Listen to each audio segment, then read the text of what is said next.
universidad. Cuando en España estuvo hace unos cuantos de años ya, el filósofo Karl Popper, y en una conferencia en Madrid contó una anécdota que es la siguiente.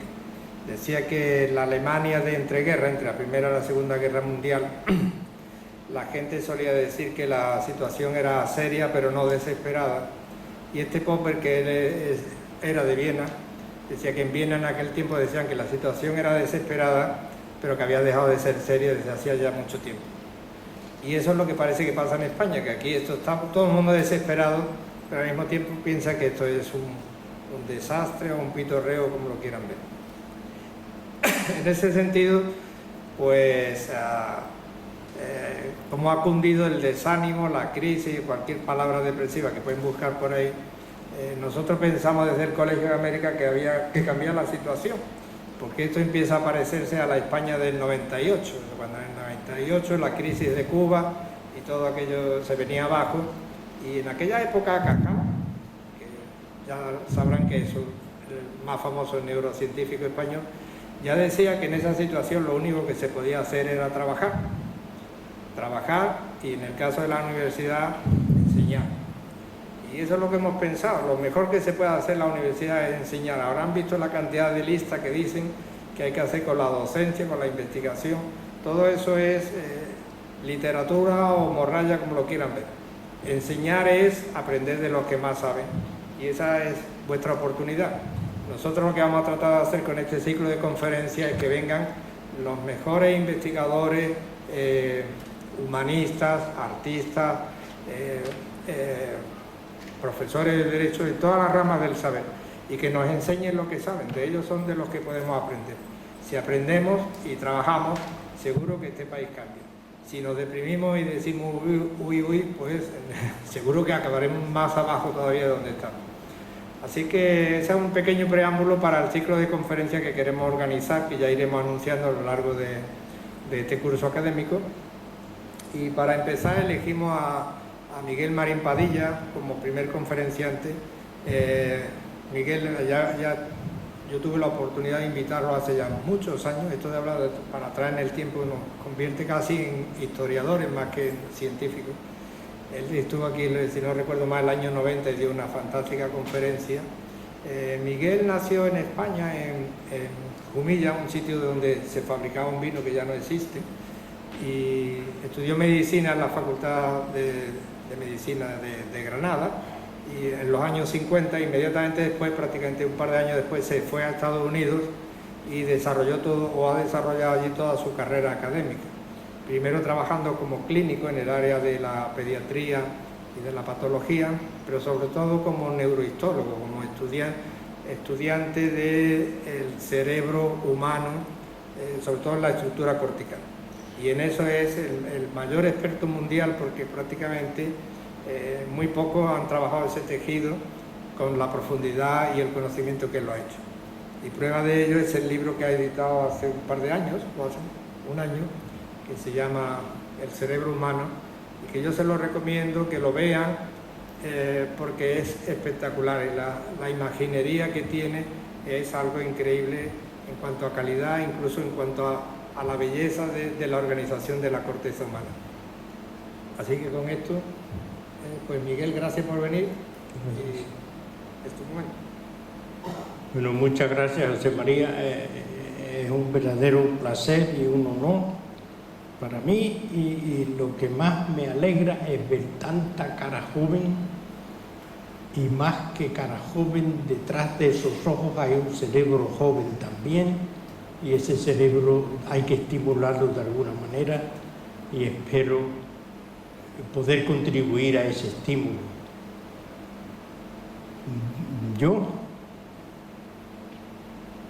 doy dos títulos, ese título y este me gusta más, porque sencillamente en palabras en castellano puro, cómo entran los vasos en el cerebro y qué hacen una vez que están dentro. Eso es lo que vamos a analizar.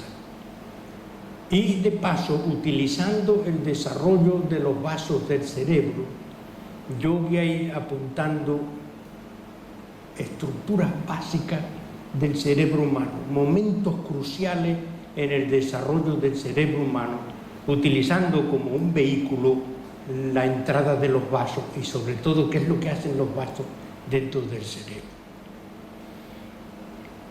Y hay que empezar por algún sitio. Y mi interés siempre ha sido en la embriología. Entonces yo voy a empezar por el principio, los primeros estudios.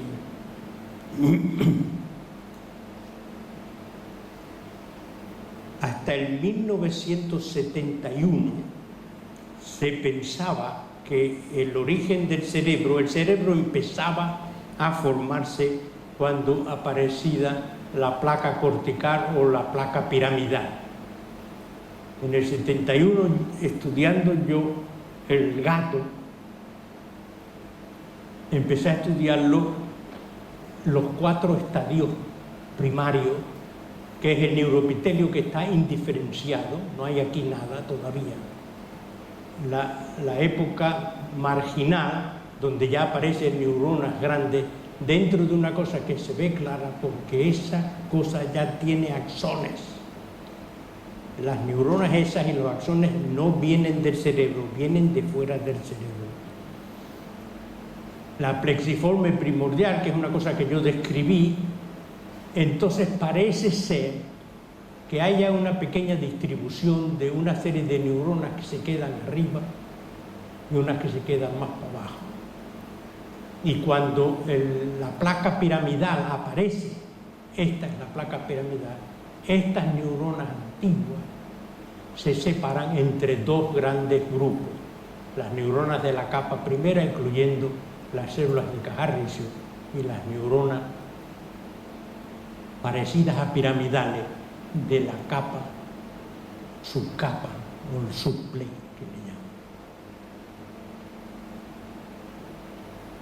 llaman. La placa piramidal es una innovación del mamífero y estas neuronas nacen dentro del cerebro, nacen en la epéndima y van a subir hasta arriba, pero ellas ya son cerebrales. Y la piramidal del mamífero es una neurona muy especial, que crece de un modo muy particular, de manera que se le puede ir introduciendo informaciones conforme el animal va creciendo y va aprendiendo, y eso es una característica del mamífero, solamente del mamífero, porque esta neurona va a modificarse. Si eres un ratón, tienes un tipo de neurona que mueve tus músculos. Si eres un gato, tienes más habilidades. Si eres un mono, más. Y si eres un hombre, mucho más. Porque el hombre adquiere la habilidad de hablar. Y hablar no es nada más que yo, el aire que tengo en los pulmones, lo voy a sacar con mi garganta, con la laringe, y voy a producir una serie de contracciones musculares para que hagan un sonido que espero que ustedes lo entiendan, ¿no? Pero eso solamente es, o sea, yo tengo un pensamiento, yo estoy pensando a velocidades extraordinarias dentro de mi cerebro, qué es lo que quiero decir, y una vez que yo decido lo que quiero decir, lo mando a la corteza frontal, la corteza frontal lo manda al área de Broca, y el área de Broca mueve los músculos para producir ese sonido. Cuando yo llegué a América, yo no hablaba inglés, y lo único que oía son unos ruidos rarísimos que no entendía, pero nunca yo pensé que era mi problema.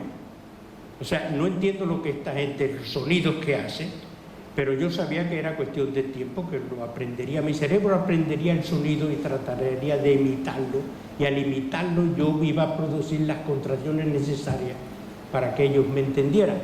Fue cuestión de un año, año y medio, pero al final todo resultó bien.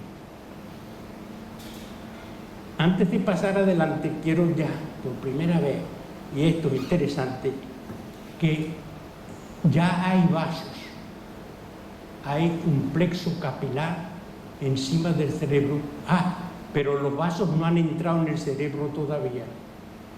Pero ya el cerebro está totalmente rodeado de un plexo capilar, y aquí están los capilares. Esto es en el gato. Y los Golgi, pues ve tipos de neuronas que no se han definido. Esta puede ser una piramidal, pero son las profundas.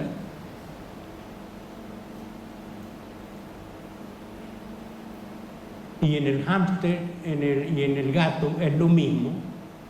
Y otra cosa que se ve aquí es que hay muchos axones y los axones tienen conos de crecimiento que van en esta dirección y conos de crecimiento que van en esta dirección. Unos están entrando en el cerebro y otros están saliendo del cerebro ya a esta edad. Entonces, hay ya una estructura nerviosa en esa región temprana antes de que la placa piramidal aparezca. Y yo dándole vueltas a la cosa y estudiando otras cosas, me pareció que realmente el cerebro primitivo, antes de que aparezca la placa piramidal, me recordaba el cerebro de los anfibios o incluso cerebros del reptil. Entonces el mamífero, cuando empieza a desarrollar su cerebro, entra en una fase de una estructura cortical primordial, muy primitiva, que te hace recordar el cerebro del reptil. Y si tú coges a eso, a un embrión humano, a esta edad, el embrión tiene rabo, no tiene dedos en los pies ni en las manos y tiene unas paletas. Y si lo toca, él se mueve ondulante. O sea, tiene todavía la estructura reptiliana antes de hacerse mamífero, porque la piramidal no le ha llegado todavía. Y entonces, cuando aparece la piramidal, entonces se separan todas las neuronas en dos grandes grupos, la de la capa primera y la de la subplaca. Y estas son neuronas funcionantes. Cuando esto se está formando, están funcionando. Y entonces vamos al hombre. Y entonces una de las cosas principales es, te voy a meter esta, la próxima. Este es el cerebro de un niño de 43 días, 6 semanas, llamémoslo 6 semanas, y 7 semanas. Ya tienes las células como el gato y tiene un plexo extraordinariamente complejo de capilares en la pía. Y es tan primitivo que las células rojas todavía están nucleadas en esta edad. Y no hay penetración todavía. Y en la plexiforme, con las 7 semanas de embarazo, ya tiene muchas más neuronas, ya se ve una organización, pero lo importante es que los capilares están ahí. Y si vuelvo para atrás, este es un embrión de 6 semanas. Y ven que tienen paleta, tienen rabo. Y ese embrión no se diferencia como embrión humano. Muchos embriones tienen ese mismo aspecto. Pero en una semana, a las 7 semanas, indiscutiblemente, el pequeño ese que yo le llamo el pequeño astronauta es humano. Ya tiene un desarrollo del cerebro tan extraordinario que no hay ningún mamífero, ni lo ha existido nunca, que tenga ese desarrollo cortical. Entonces eso es una de las etapas fundamentales. El cerebro a las 15 semanas de embarazo, que solamente mide ni siquiera 2 centímetros de largo, ya es humano, ya lo ves y reconoce como un ser humano a esta edad. Sin embargo, su cerebro no tiene todavía vascularidad ninguna, pero tiene el plexo piar. Y este hermoso dibujo de Streeter del 1918, y Streeter era un embriólogo muy famoso que escribió mucho en las contribuciones de embriología del Instituto de Carnegie, que son unos libros grandes, son maravillosos, donde la gente estudiaba a los embriones humanos tempranos y hacía dibujos, porque entonces no había buena fotografía ni nada. Entonces vemos este dibujo de un embrión que es este. En primer lugar, vemos cómo se abomba la corteza cerebral. Esta es la corteza cerebral. Y pinta los vasos que se ven. Es curioso que todos los vasos que estamos viendo aquí pertenecen al compartimento meningeo. Ninguno de esos vasos ha entrado en el cerebro. Y si miramos a la corteza cerebral, está totalmente privada de vaso, lo cual está en oposición a lo que acabamos de ver, que realmente el cerebro de este niño, la próxima, está lleno de vasos. Entonces ha pasado desapercibido, eso no se ha descrito en un libro de embriología ni de anatomía, nadie ha descrito el plexo pial que cubre al cerebro desde el principio.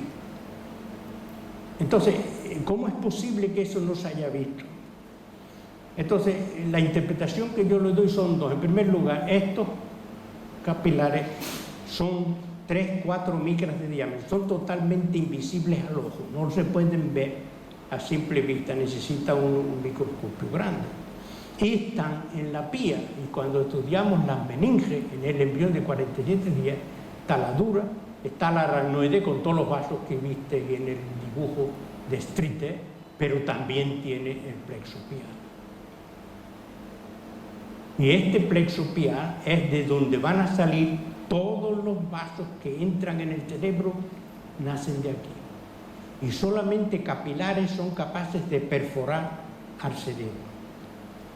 Porque es una cosa muy interesante. El capilar sanguíneo es un tejido mesodérmico y está cubierto de lámina basal. Y la lámina basal es una cosa totalmente infranqueable. Y entonces se encuentra con otro tejido que es el sistema nervioso, que también es distinto, es un neuroectodermo, que también está cubierto de lámina basal. Entonces, el juego de estas dos láminas basales tiene que formar un juego muy importante en cómo el capilar entra dentro del cerebro. Pero ya vemos que existe. Y el capilar entra dentro del cerebro. Aquí hay un dibujo que entra dentro del cerebro. Y el cerebro está formado de los pies gliales, y los pies gliales producen la lámina basal, que es proteica, y los vasos la tiene también, pero realmente los vasos entran en el cerebro. Entonces, de entrada, en regla general, la vascularidad del cerebro, y del cerebro humano me estoy refiriendo ahora, tiene 3 compartamentos fundamentales. Tiene un compartimento meningio que tiene la dura lamelar, donde están los senos venosos. Tiene el aracnoide, donde están las arterias y las venas principales del cerebro, que es lo que siempre se describe. Todos los libros describen esto. Y después tiene también la lamela pial, donde hay un plexo anastomótico capilar. No se había visto nunca. Y de este plexo capilar van a producirse 2 otros compartimentos. El compartimento intracerebral microvascular extrínseco y el compartimento microvascular intracerebral intrínseco. Y nos vamos a concentrar en que estos dos. Y estos dos sistemas vienen del plexo pial. O sea que a las meninges hay que añadirle otro estrato, que es pial, que va a funcionar como el origen de todos los vasos que van a entrar en el cerebro. Y la cantidad de vasos que entran en el cerebro de ustedes es impresionante. E incluso ahora mismo, si aprenden algo y empiezan a funcionar el cerebro, capilares van a entrar también en el cerebro. Y entonces la otra explicación que yo he dado es muy curiosa, porque cuando uno va a estudiar el cerebro, lo primero que uno hace es quitarle las meninges. Cuando uno quita las meninges acarrea el plexo pial, que no se ve porque es microscópico. Y entonces nos encontramos con un cerebro que uno dice, ¿contra dónde están los vasos? Uno de los órganos más vascularizados del cuerpo humano está privado de vasos. No solamente en 30 de embarazo, en un niño de 6 años, pero en un viejo. O sea, se mira y no hay, porque este vaso que hay que es grande, ese es del aracnoide. Entonces, era una cosa incongruente, no tenía sentido ninguno. Y después de darle muchas vueltas a la cabeza, se me ocurrió coger una lupa muy buena y me pasé por el cerebro y cada cuarto de milímetro hay un agujerito. Y todo el cerebro está cubierto de estos agujeritos. Lo puedes comprobar, cualquiera de vosotros lo puede comprobar mañana con el cerebro que vea. Coge una lupa y mira los agujeritos porque están ahí. Y están a la misma distancia unos que otros. O sea, si se calculan las distancias, todos entran a un cuarto de milímetro del siguiente. Y eso era también una cosa extraordinaria, contra tanto vaso, todos entrando y todos capilares, ¿no? Entonces era cosa de estudiar.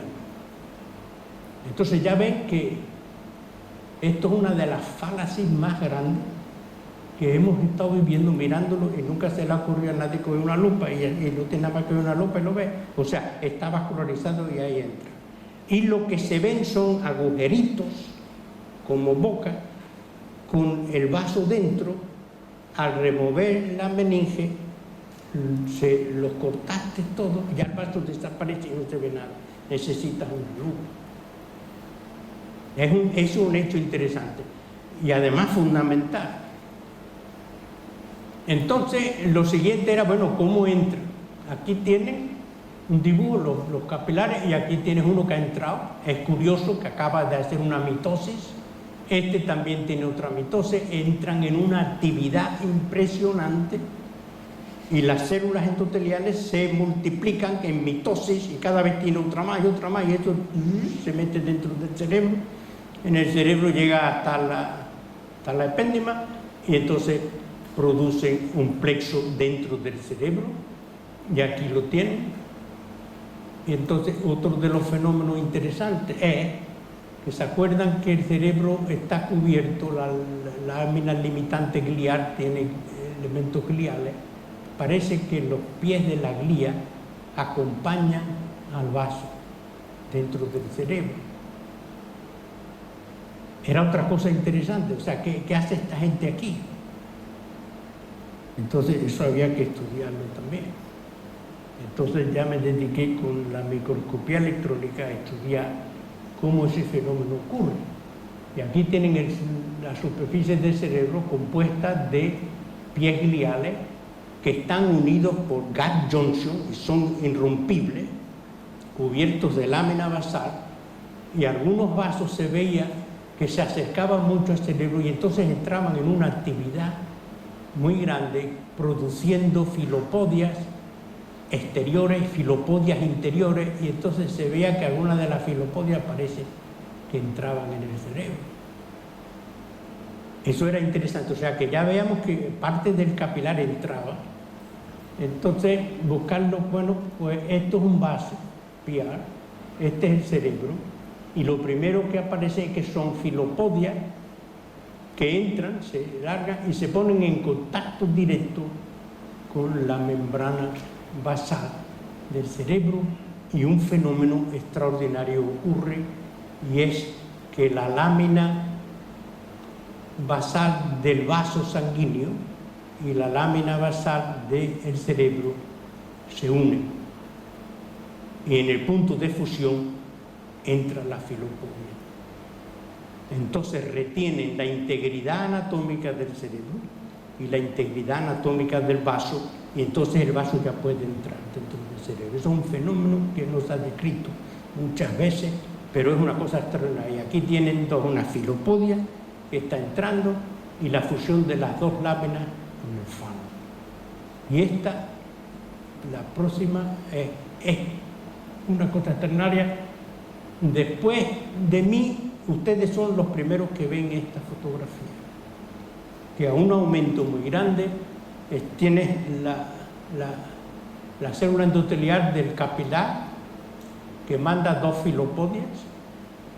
Las filopodias perforan donde estaban unidas, las dos láminas basales se funden y la filopodia empieza a digerir al pie glial.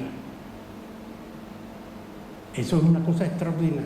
Y además es una cosa elegante, es una cosa bonita, ¿no? Y haberlo visto te da una inmensa satisfacción, y yo quiero comunicarles a ustedes esa satisfacción, que es extraordinario cuando uno se topa con una cosa que tiene que buscar explicación y de pronto le encuentra uno la explicación. Pues miren, no olviden esto, esa función, porque eso es una realidad. Aquí están las membranas del cerebro y aquí están fundidas y permite al vaso entrar, manteniendo la integridad anatómica del capilar y la integridad anatómica del cerebro, y él se mete de por dentro. Es un fenómeno extraordinario que tenía que tener colorarios, ¿no? Tenía que ser más importante que eso. Entonces, estudiando ya el capilar dentro, entonces las células endoteliales están muy oscuras y con una gran actividad, porque están creciendo. Pero lo importante era que la superficie glial del cerebro parecía que se extendía a lo largo del vaso, creando un espacio entre el endotelio y el cerebro. O sea, el vaso no está dentro del cerebro. Hay un espacio entre medio, y este espacio lo van a invadir células de la meninge que acompañan al vaso, y al final van a ser los músculos lisos del vaso, entran con el vaso desde las meninges. Y este espacio es lo que se le ha llamado siempre el espacio de Virchow-Rubin. Pero se le ha llamado eso, Virchow-Rubin. Virchow, el gran patólogo, lo descubrió con otro Rubin y se le llama, pero nunca se había visto que realmente es un espacio que acompaña al vaso, pero más importante, se mantiene abierto a las meninges. Es un intercambio de meninge y de cerebro a través de este vaso.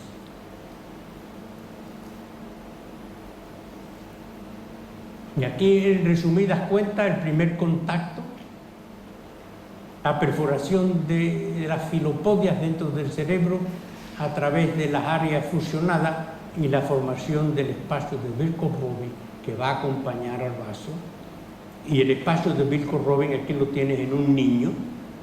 Este es el vaso que entró, estos son los músculos y estos son los espacios de Virchow-Rubin, que en este caso hay macrófagos, porque los cerebros, casi todos los cerebros que yo he estudiado eran de niños que habían muerto por daño cerebral o por otras causas, o sea que pero la presencia de macrófagos sugiere otras posibilidades que son interesantes, y esta es la microscopía electrónica de lo mismo, ¿no? El vaso, y ven que tiene dos membranas, una membrana vascular y una membrana del cerebro. Luego espacio, el espacio se encuentra entre las dos membranas, la interna es la del vaso y la externa es la del cerebro. Y como continúa abierto a las meninges, tiene que haber alguna razón. Y la razón es muy sencilla, porque el cerebro no tiene sistema linfático. La naturaleza no proveyó al cerebro del animal, del mamífero, con un sistema linfático, porque la naturaleza reconoce que cualquier lesión del cerebro va a ser mortal. Entonces el cerebro tiene que limpiarse la basura que está creando dentro por muerte, y la única posibilidad de salida es macrófagos, salen a comerse los muertos, el macrófago se vuelve, entra en el espacio de Virchow-Rubin y asciende hacia las meninges. Eso se ha demostrado porque si yo inyecto una sustancia dentro del cerebro y espero un tiempo, la voy a reconocer en los nódulos linfáticos del cuello. Y el único camino es, entra el extracto y se sale por ahí y se sale.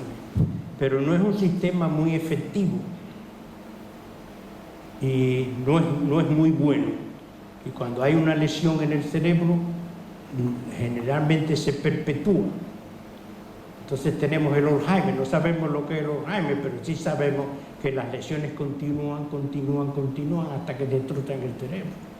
Y en la encefalopatía postraumática pasa lo mismo, una lesión cuando es un muchacho joven, pero el tipo va a desarrollar una demencia y se estudia uno el cerebro de estos niños, está lleno de lesiones, porque el cerebro no puede limpiarse el mismo, no, la naturaleza no lo proveyó con eso, o sea que tiene implicaciones clínicas en ese sentido.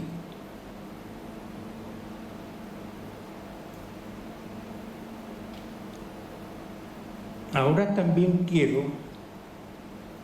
hacer un homenaje al método de Golgi.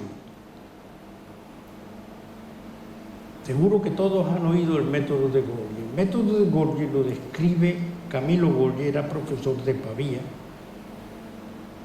y no lo llamó método, y eso es interesante, le llamó reacción, la reacción negra.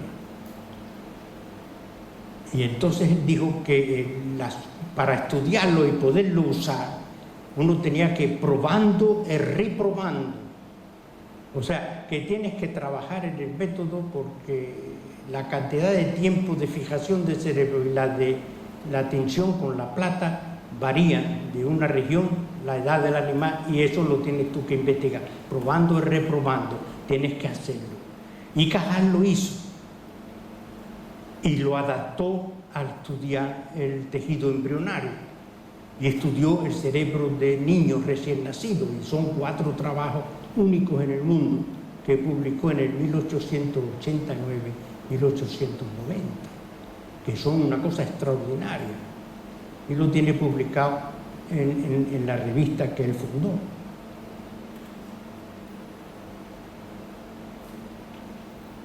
No quiero perderme. Bueno, cuando los vasos entran en el cerebro, este es el Golgi, y quiero hacerle un homenaje al Golgi, porque Camillo Golgi es una figura triste, eminentemente triste. Fue un gran científico que tuvo en sus manos B y no lo vio. Y cuando finalmente Cajal demostró que las neuronas eran individuos separados, porque él creía que había un retículo entre ellos, fue devastador, porque es un hombre que inventa un método y lo tiene en su mano, y no fue capaz de verlo, y Cajal lo vio.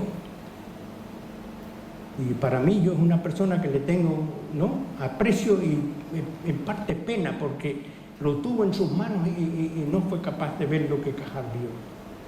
Cajal lo utilizó más, y con el ahínco de Cajal vio cosas totalmente increíbles.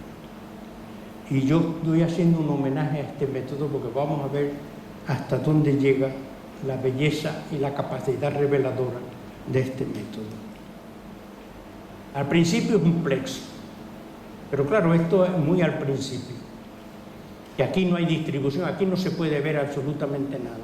Uno podría decir que en la parte del epéndima hay más capilares, y no es de extrañar, porque esta es la parte activa donde todas las piramidales están creciendo, y es donde más actividad las van a subir para arriba.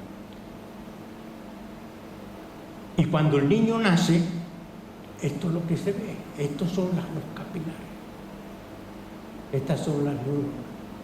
Y claro, la cantidad de capilares es impresionante, y los huecos de los capilares están llenos de los axones, de las fibras, de las neuronas, y esto es lo que se ve, una cosa extraordinaria. Y hay unos espacios, claro, un espacio de esto tiene menos de 100 micras de diámetro. Y esta es otra figura donde hay una cantidad de vasos grandes. Uno mira esto y dice, bueno, ¿y qué? Hay que darle una interpretación, ¿qué es lo que yo estoy viendo aquí? ¿Cómo esto llega a ser lo que estoy viendo? Porque al principio no tiene mucho sentido, es muy bonito, pero no tiene sentido. Entonces había que empezar por el principio. Y entonces volvemos a nuestro cerebro. Entonces los cerebros que tenemos son de 10 semanas, pero ya sabemos que el cerebro empieza a funcionar mucho antes de eso, a las 6 semanas, a las 7 semanas, y a las 8 semanas aparece la placa cortical, y a las 8 semanas empiezan los capilares a entrar dentro de eso. A las 8 semanas empiezan a las 8 semanas, y a las 15 semanas, cuando el cerebro tiene 10 gramos, prácticamente todas las piramidales han emigrado, ya están en la corteza.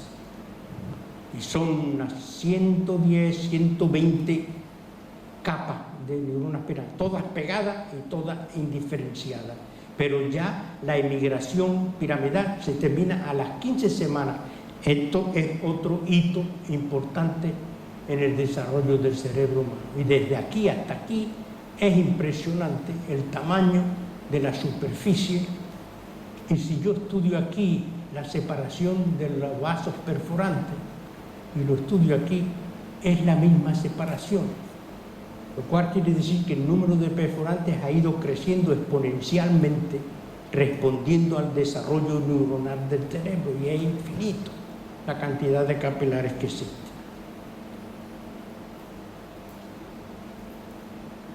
El capilar responde a la función neuronal. El capilar entra cuando las neuronas empiezan a funcionar y entra. Y entonces va a haber una dependencia de función neuronal con el capilar.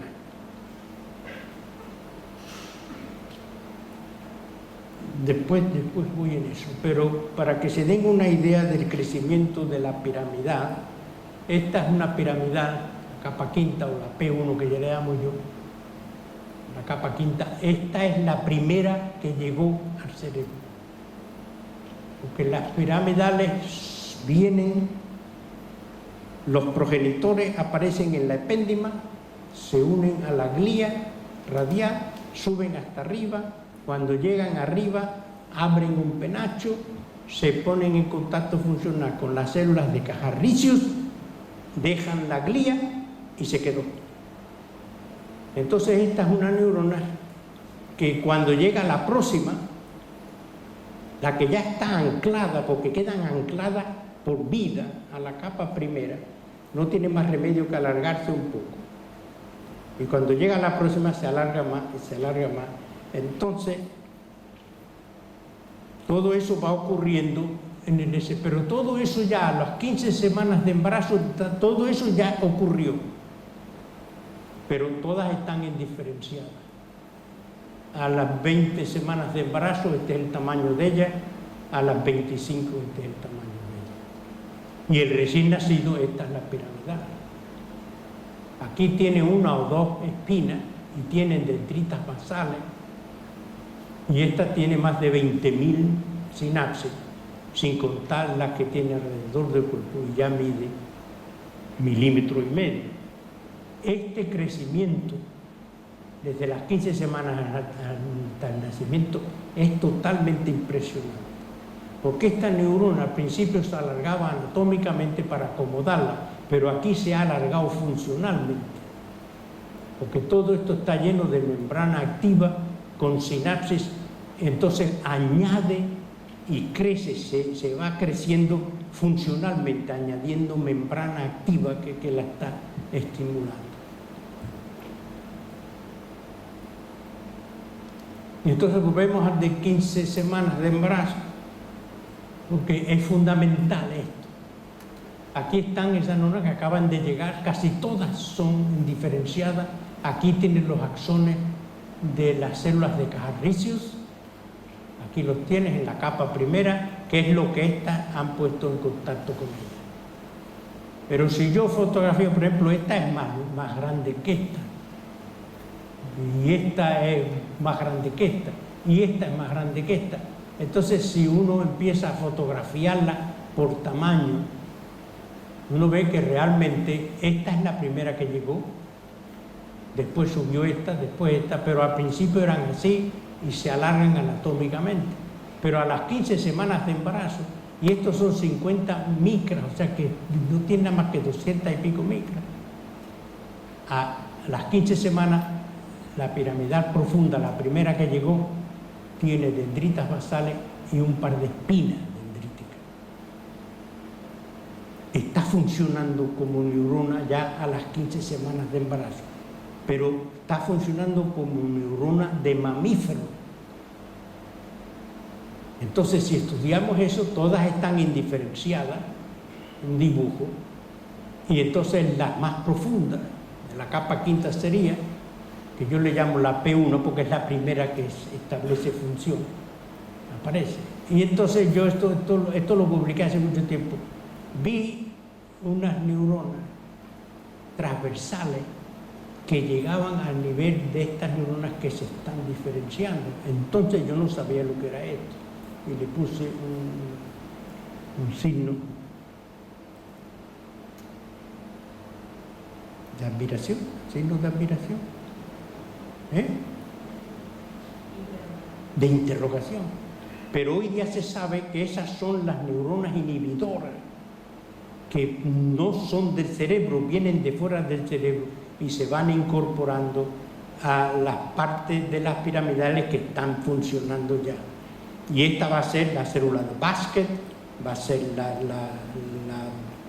la bipenachada de Cajá o la de Candelabro, eventualmente. Y yo los he seguido y eventualmente reconozco estas, que las primeras que yo veo, ¿no?, ya como Basket están profundas, todo lo demás está sin funcionar.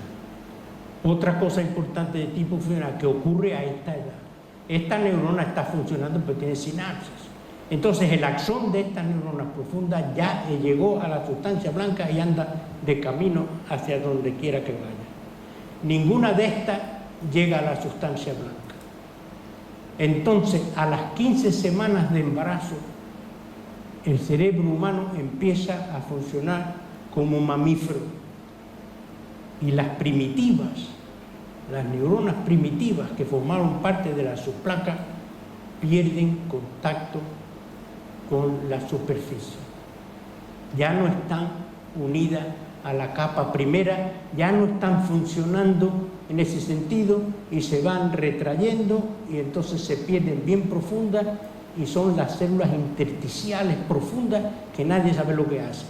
Pero si yo las he seguido y yo veo todo esto, lo he seguido en el hombre y en el gato, entonces veo como las células empiezan a perder contacto con capa primera. Capa primera es la regidora de todo, porque todas las piramidales están ancladas a capa primera. Neurona que no tiene contacto con capa primera no es neurona piramidal. Se le llamará otra cosa, pero se pierde ese contacto. Y ese contacto se mantiene por vida.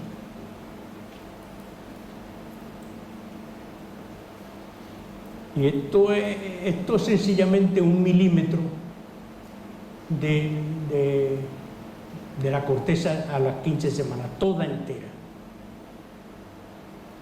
Entonces aquí están las piramidales, aquí están la capa sexta y por primera vez aparece un plexo entre los perforantes que ocupa donde están estas piramidales. O sea, en la maduración funcional de la pirámide atrae los vasos y se forma un plexo a ese nivel. Aquí arriba no hay nada más que los perforantes.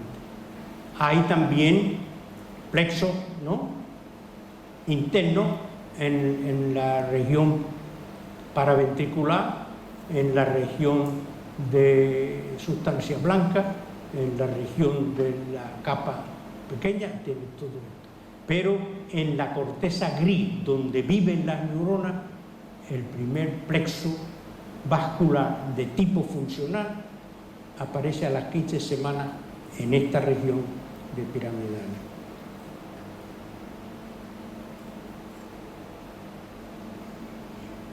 Entonces, a las 15 semanas de embarazo, esta es la piramidal que tiene unas espinitas aquí, lo demás está inmaduro. Esta parte inmadura va a crecer funcionalmente y la neurona va a crecer para arriba. Este pedazo que sigue sin no funcionar va a aumentar y va a crear esto.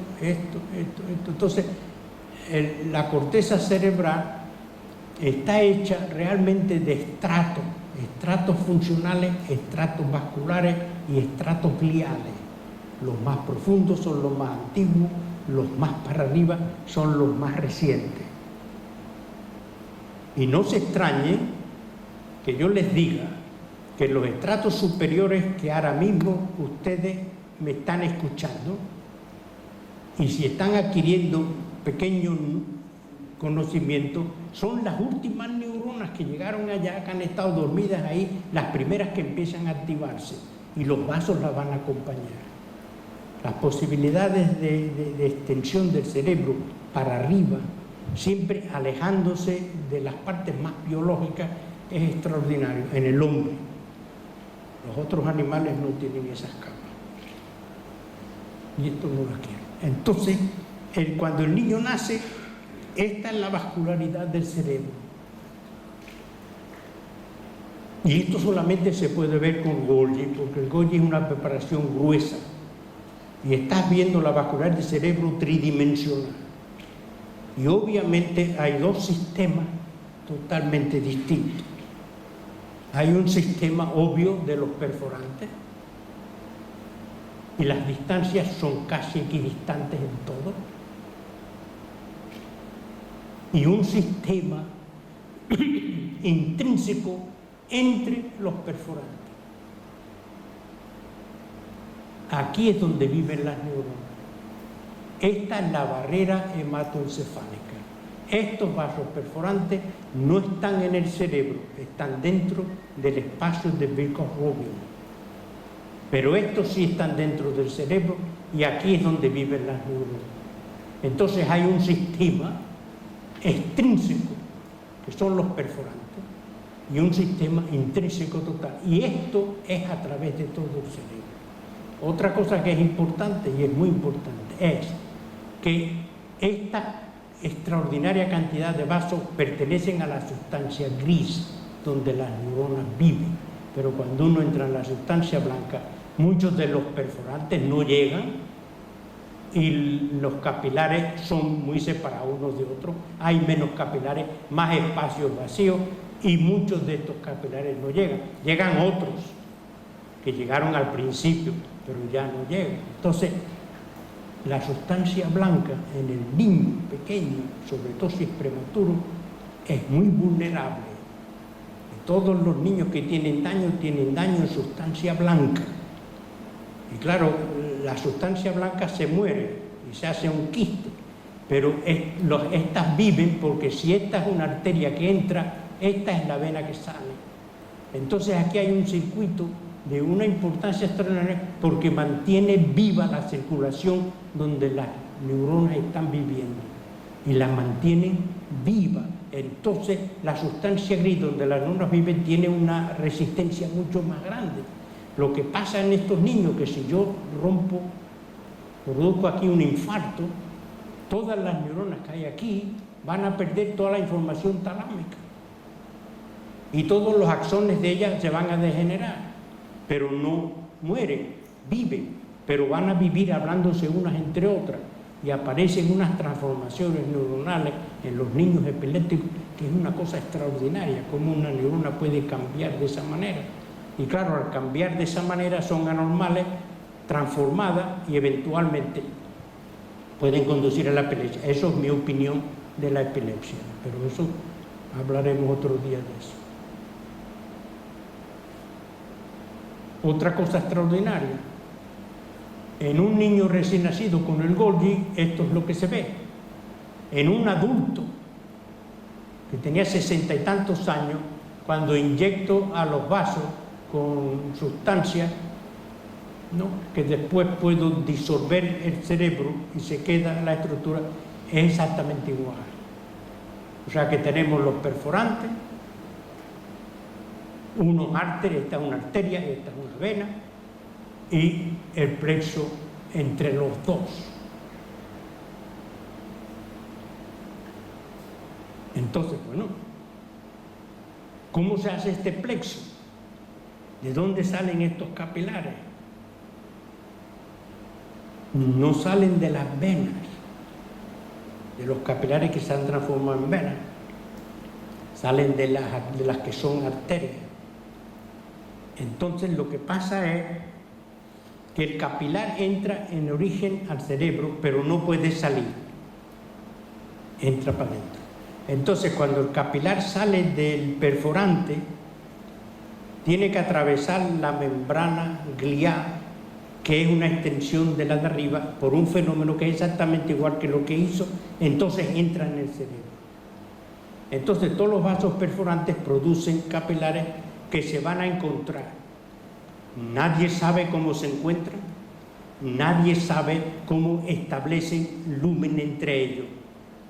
Son cosas que no se saben. Nadie sabe cuál es el efecto de la neurona, el funcionamiento de la neurona, el crecimiento de los capilares, pero crecen. Hay muchas cosas que están todavía nebulosas.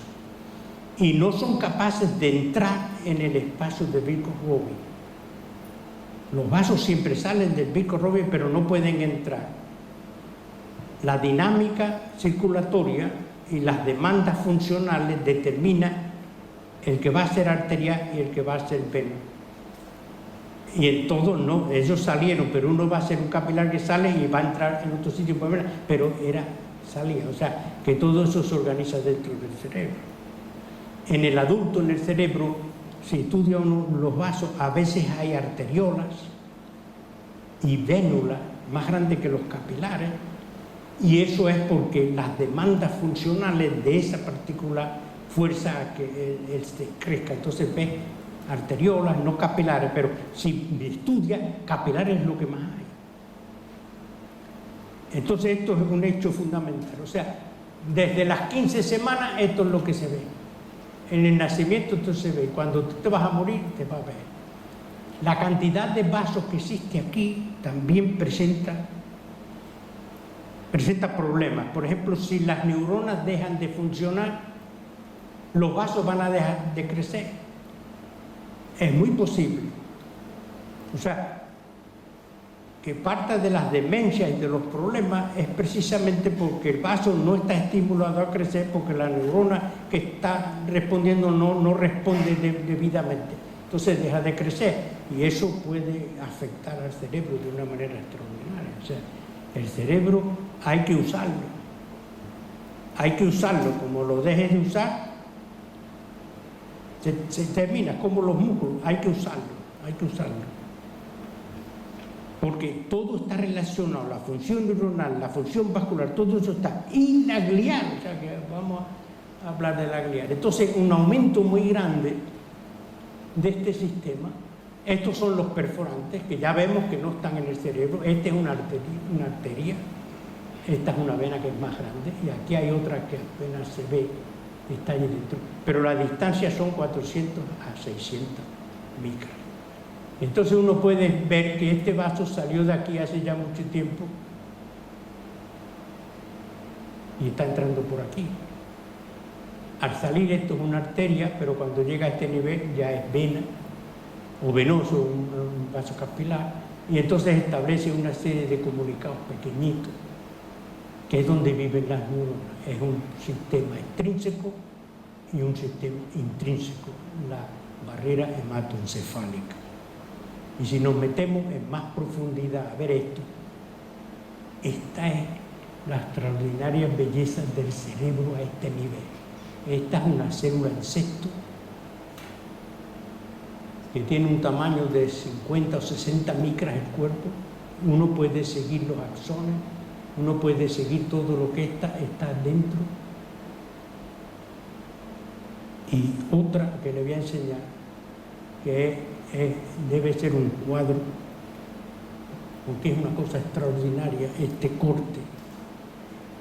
Este es un niño de 2 meses de edad. Aquí hay una célula insecto y nosotros podemos seguir el axón bifurcado,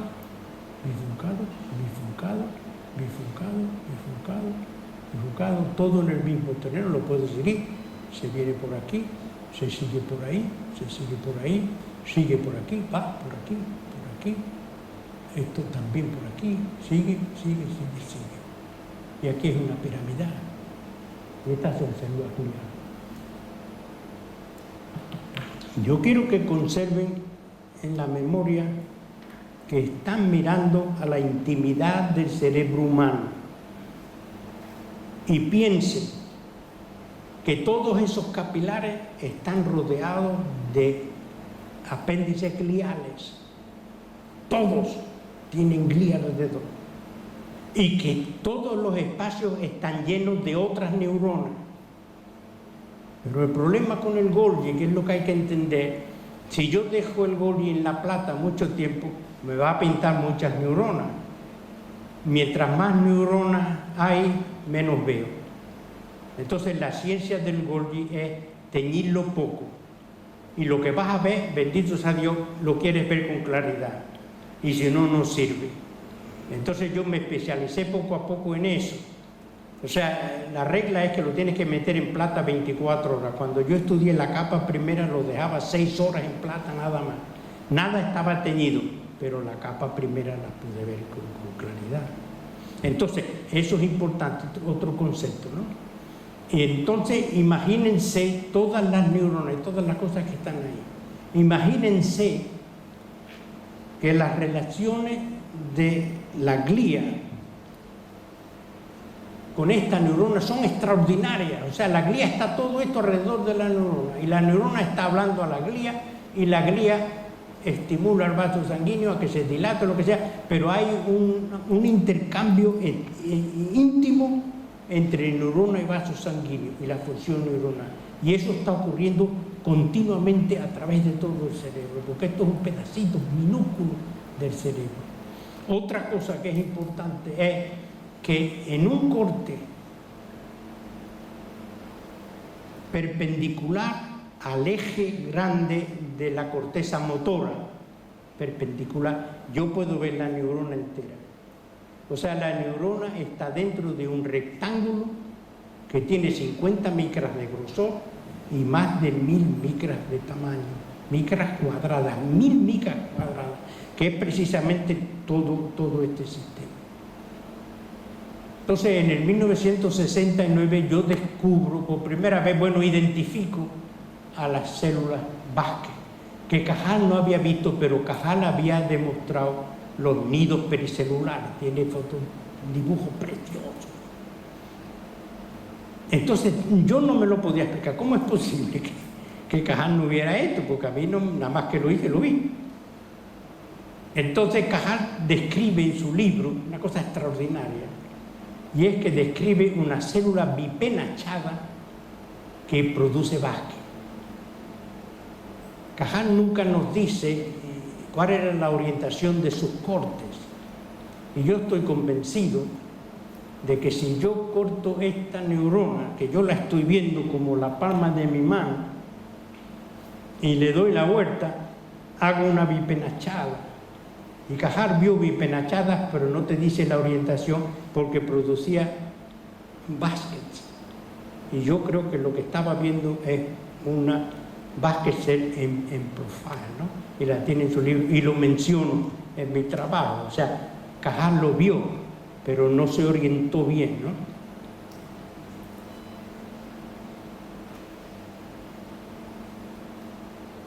Quédense con esta imagen porque es hasta el nivel más puro que un método puede ofrecer.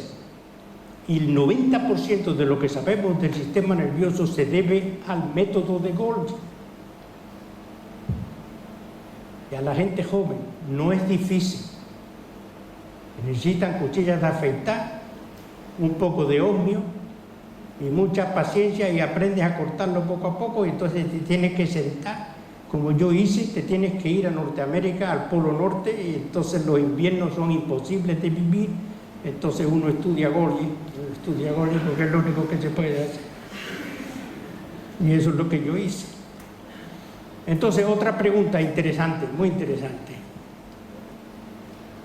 ¿Cómo crecen estos vasos? ¿Cómo crecen?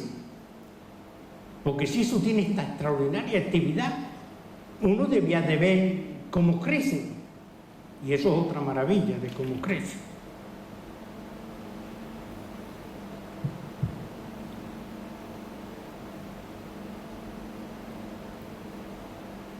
O sea, el capilar, lo mismo que cuando entró en el cerebro, empieza a crecer y hace un pólipo que está formado de varias células endoteliales que están avanzando, y entonces manda estas filopodias en todos los sitios. Pueden aparecer en medio de un capilar que está creciendo en este sentido. Al final de capilar es muy corriente. Otro aquí se ha bifurcado y está creciendo, y aquí está creciendo otro, y aquí está creciendo otro. Algunas veces son larguísimas y hacen loop, ¿cómo se llama? Los puentes. O sea, de un plano a otro plano crece y entonces se une al que está debajo. Y eso es una actividad impresionante y así es como van creciendo. Lo que no sabemos es cómo se unen y cómo establecen un número. No sabemos de eso nada. Eso no se ha podido estudiar. Y el Golgi no me da, porque el Golgi me da una imagen nada más, yo no puedo hacer repetirlo. Pero eso hay que estudiarlo, algún tiempo hay que estudiarlo. Y no solamente eso ocurre en el cerebro, sino que también ocurre en otros sitios. Esto es el ojo de un embrión.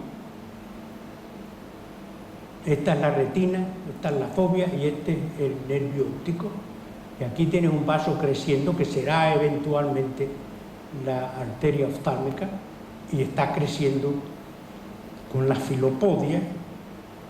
Y la filopodia, voy a añadirle a estructura, función, da la sensación que la filopodia lo único que está es oliendo el terreno y determinando por dónde el vaso tiene que crecer. Se meten conmigo cuando hablo de función mirando la estructura, pero la cosa es muy obvia, porque está buscando a otro vaso donde se va a unir. O sea, esta la filopodia yo creo que juega un papel fundamental en este sentido.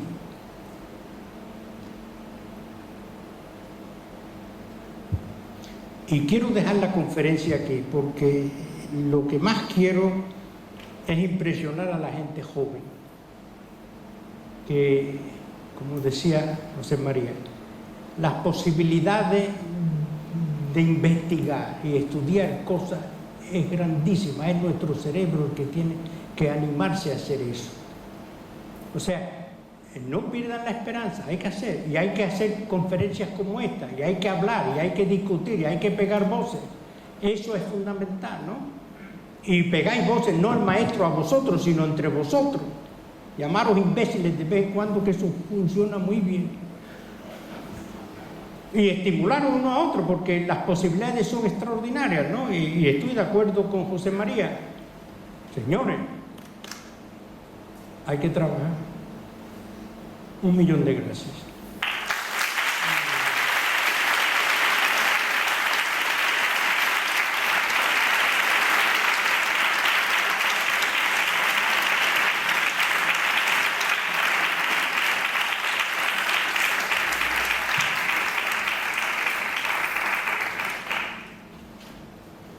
Bueno, ya han visto la ventaja de oír a alguien que sabe de lo que habla, y para eso está la universidad.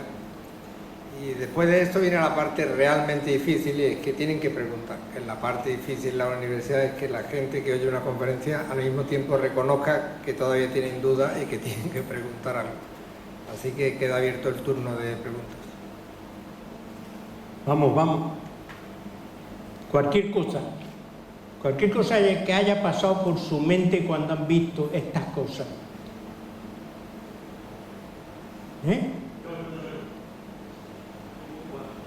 Vale. Una grande.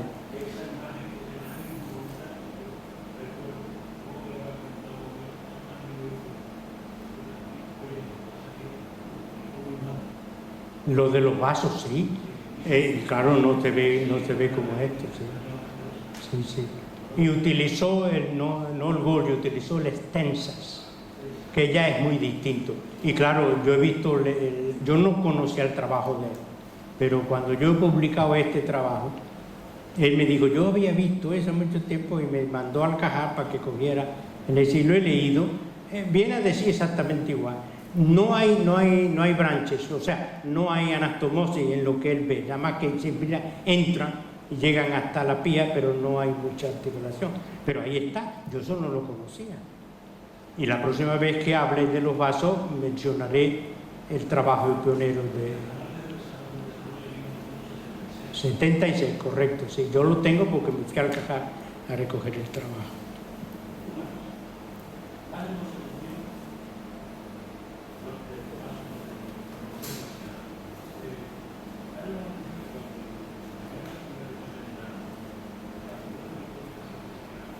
No, los vasos están llenos de mitosis, todo está lleno. Sí. O sea, el cerebro embrionario está lleno de mitosis, y yo no sabía de dónde venía, porque no están supuestas a haber mitosis en el medio, hasta que haciendo corte sería me di cuenta que son los endotelios, que están creciendo y multiplicándose. Y es activo, muy activo. ¿Sí? Una célula se divide y entonces se se mueve para adelante, manda su filopodia, cuando encuentra eso se vuelve a dividir y van avanzando así. ¿Sí? Y cantidad de mitosis dentro de la corteza embrionaria, cantidad. Sí.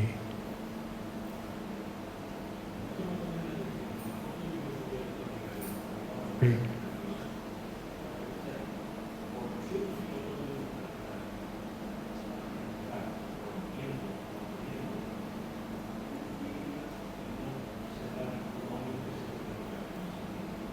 No, porque lo que pasa es que él toca la lámina basal del cerebro y se funden las dos. Y él va a entrar a través de la parte que se han unido. Y al entrar, claro, las otras se han quedado unidas y queda el fano que va a hacer la apertura. Sí.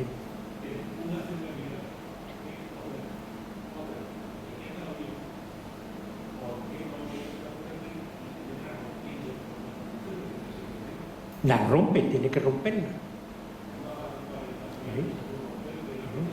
Lo digiere y entonces aparecen figuras de mielina alrededor y aparecen, o sea, ha tenido que digerir al pie glial ese. Claro, el pie glial enseguida se reorganiza otra vez y entonces deja que ese vaso entra sin perder su integridad, pero la desintegra.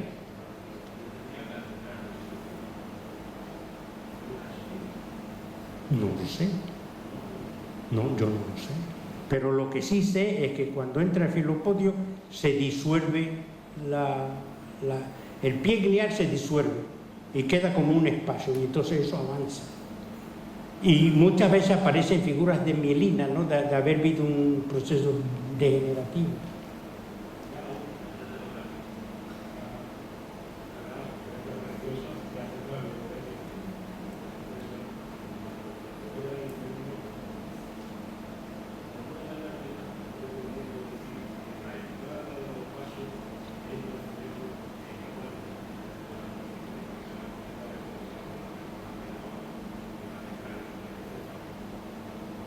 Lo mismo, o sea que es lo mismo.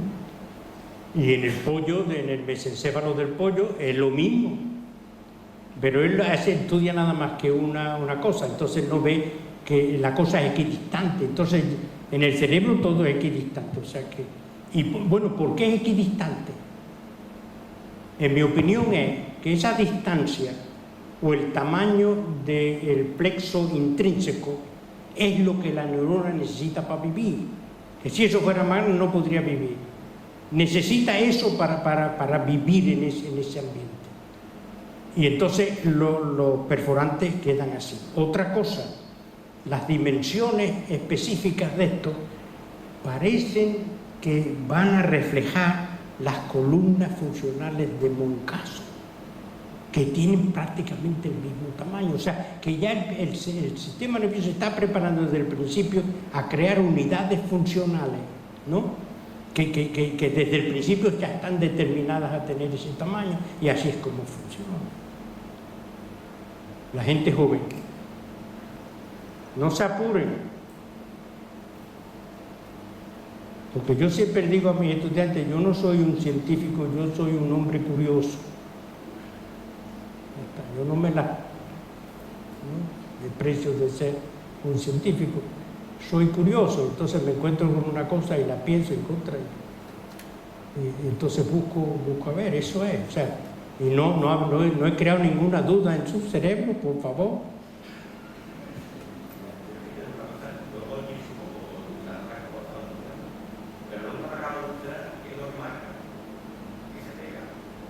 ¿Quién?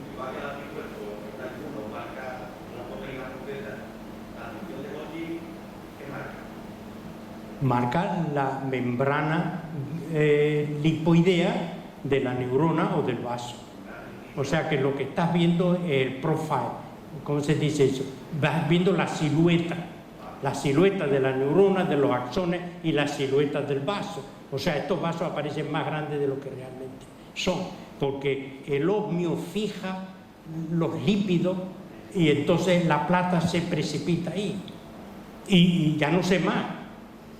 Y nadie sabe por qué, pero lo hace, y algunas veces lo hace con una elegancia bestial si no lo deja uno mucho en la plata.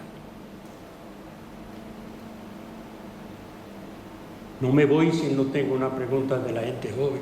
Ahí va.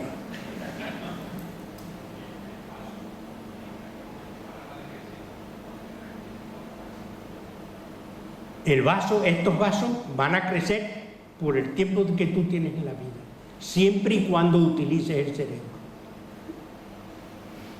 O sea, la necesidad de la neurona activa, la neurona se hipertrofia, la neurona crece en sinapsis y requiere la necesidad del vaso, y el vaso va a crecer alrededor y la va a mantener, y viceversa.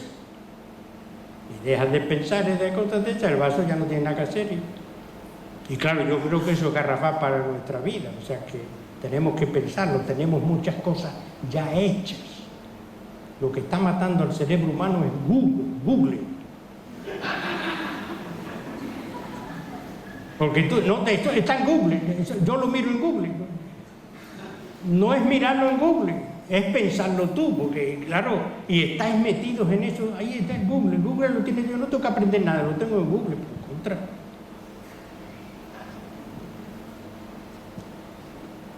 Yo a lo mejor soy ya muy viejo y no entiendo las cosas, pero es como pienso.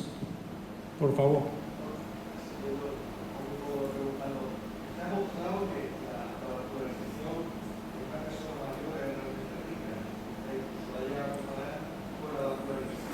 No, déjeme aclarar. Todo lo que han visto es prenatal.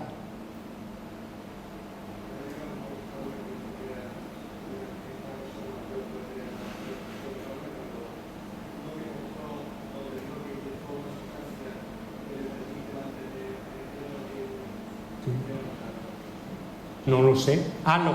Todo lo que yo he presentado aquí es neonatal. No. Eso fue inyectar una sustancia que es una goma. Entonces digieres el cerebro alrededor y te queda el CAS, ¿cómo se llama?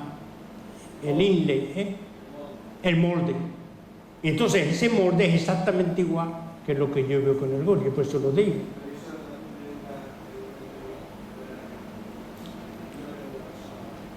Eso, la persona mayor de 60 y tantos años lo hizo Dubenois en París, y esa fotografía es exactamente igual que la del niño recién nacido.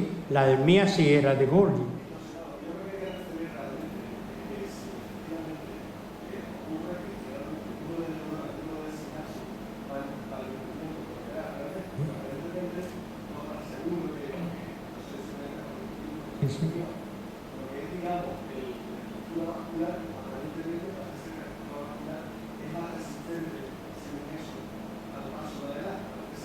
Yo no creo. Yo no creo. Yo no creo que el endotelio tenga edad, porque se multiplica. Y cuando es necesario va a crear otro capilar. Eso es mi opinión, ¿no?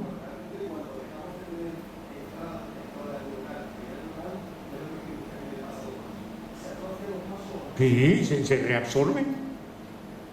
Y un vaso que no lo he enseñado, pero el vaso que se está reabsorbiendo es una cosa muy fina que sale del vaso, y entonces tiene un aspecto piramidal pequeñito, y esto se va disminuyendo y el vaso desaparece. Donde no se necesita, el vaso se reabsorbe. O sea, está en continua modulación, o sea, está continuamente modificándose, respondiendo a las necesidades funcionales. Eso es como yo lo veo. Y responde a esas neuronas que tiene alrededor. Y si las neuronas no funcionan, ya está. La resonancia magnética es exactamente eso. Yo le digo a un tipo que piense algo y le inyecto esa sustancia y los vasos se dilatan en esta región y digo, mira. Pero está basado en eso. Vale.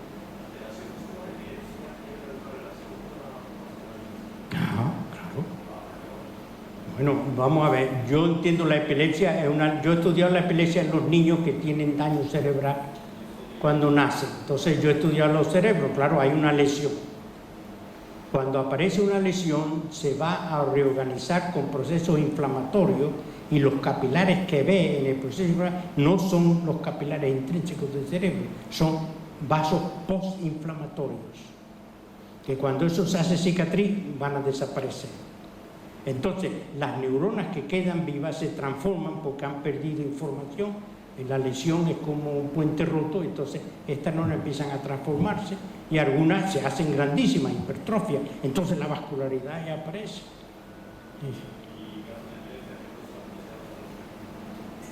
Yo no me creo eso, a no ser que sea epilepsia química. Lo que pasa es que no sabe dónde está la lesión, pues es muy difícil localizarla.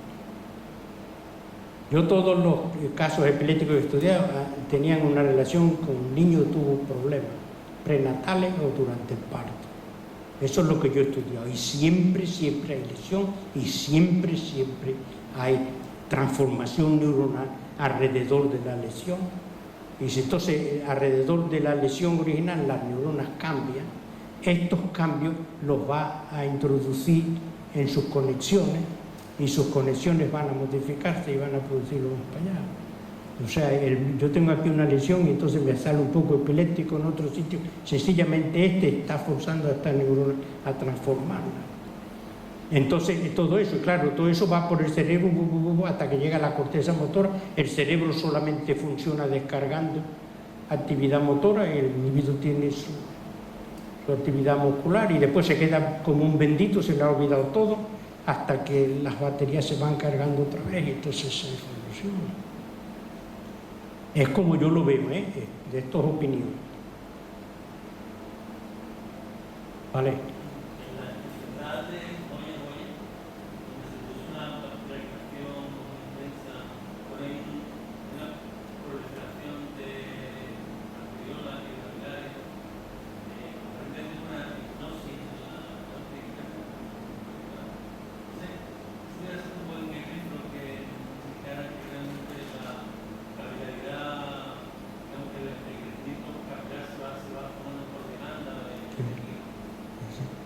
Eso es lo que yo veo, ¿no?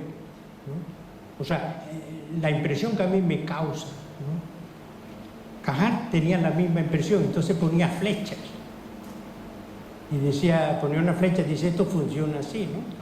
Bueno, yo he estado 40 años estudiando el cerebro con Borges y llega un momento en que uno parece que entiende cómo eso está organizado y cómo funciona.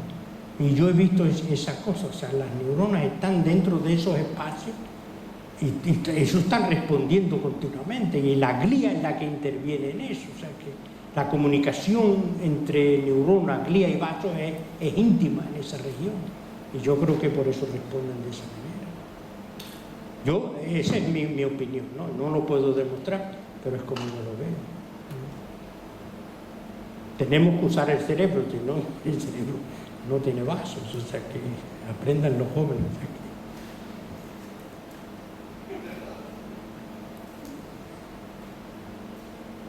¿Más preguntas? Vale.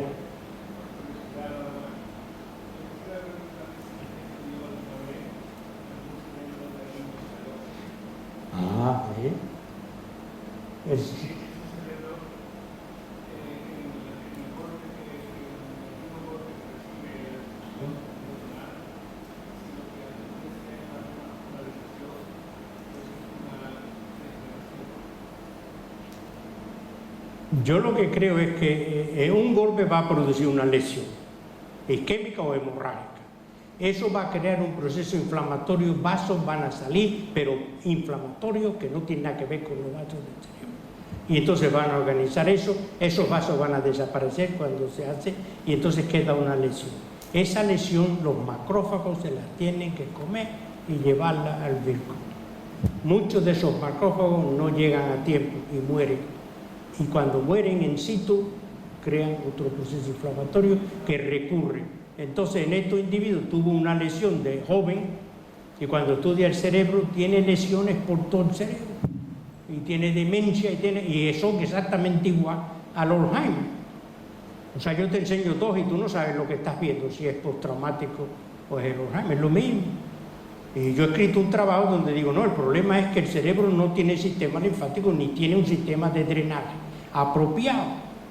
Y si el macrófago no llega a tiempo a meterse, pues entonces se va a morir y va a soltar enzimas o sea, una degeneración proteica. Y eso va a crear un proceso inflamatorio. Van a salir más, se lo quieren acarrear, pero no. Entonces las lesiones empiezan a correr por todos sitios. Porque el cerebro no tiene linfático. Eso no lo ha dicho tampoco nadie, parece mentira. No tiene sistema linfático. Y entonces el único sistema de drenaje a través de los espacios de Robin. Los espacios de Robin, yo les llamo prelinfáticos porque no tienen válvulas. Entonces la única posibilidad del macrófago de llegar hasta la meninge es la palpitación del vaso, que no es una cosa muy efectiva, entonces muchos no llegan. Eso es como yo lo veo, o sea que... Pero es una buena pregunta, eso hay que investigarlo también, o sea, ¿qué pasa con eso?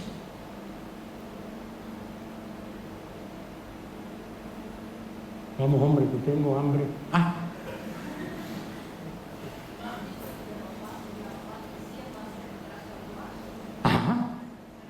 Sí. No. Cuando un vaso está creciendo, manda filopodia. Y esas están oliendo el camino. Y ellas saben dónde van. Sí.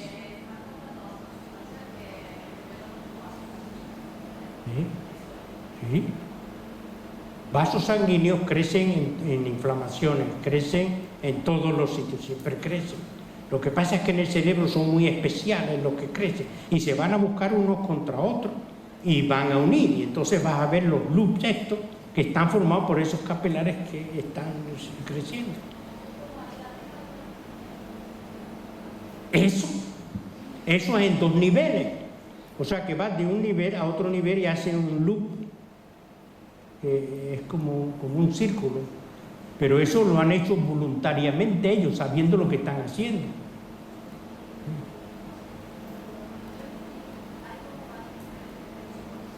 ¿Sí? En mi opinión son 6 niveles fundamentales, estratos que yo le llamo, estratos piramidales. Cada uno hace una función, recibe función de abajo y hace una función. Las más primitivas que hacemos son las más bajas.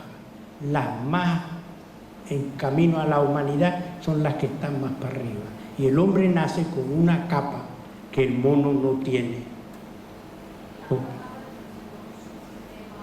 De su sistema vascular, exactamente. Y está compuesta de piramidales bien pequeñas, de 50 micras nada más. Pero tiene millones. En esa capa hay más neuronas que en el resto del cerebro. Y mi opinión, y esto es opinión, yo creo que el pensamiento humano corre por ahí, en ese plexo.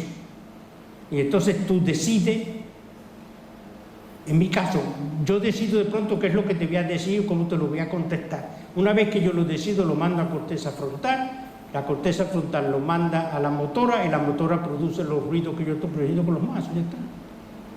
Ya está, no hay más misterio. No hay más misterio que eso. Pero hay que estudiar todavía mucho cómo esto pasa, o sea, cuáles las relaciones de neuronas con el vaso a través de la glía. ¿Qué pasa ahí? Eso se sabe muy poco. Cómo un vaso se encuentra con otro y hacen el mismo lumen.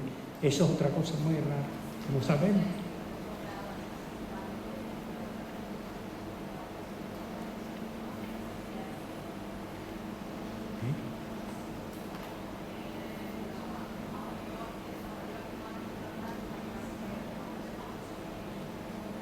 A mayor demanda muscular, más demanda vascular. O sea, un ratón mueve sus cositas y con eso le sobra.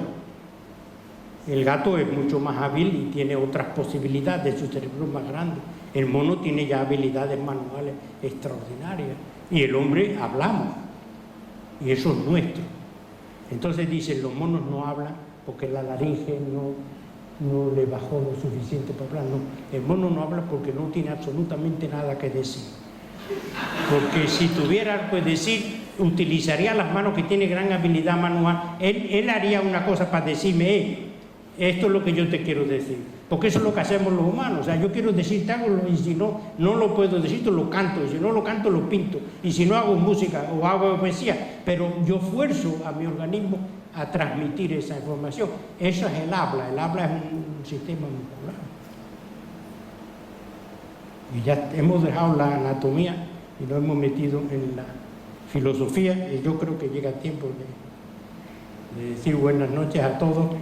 1.000.000 de gracias, espero que les haya estimulado.